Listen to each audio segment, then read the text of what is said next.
মেয়ে হলো মহান আল্লাহর রহমত।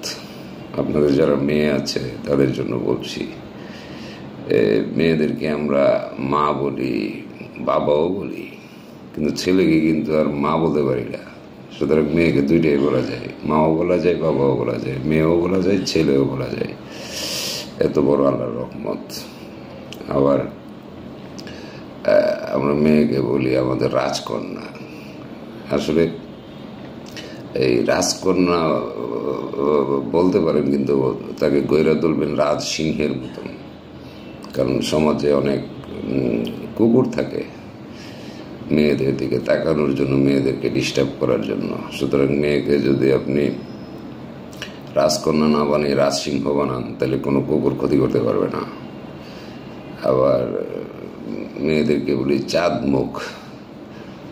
তা আসলে চাঁদ মুখ না বললে যদি বলি যে সূর্যমুখী আমার মেয়ে, তাহলেও দেখবেন যত খারাপ লোকরা আছে, কুকুর জাতীয় যে মানুষগুলো আছে, তারা যাতে মেয়ের দিকে তাকালে ঝলসে যায়।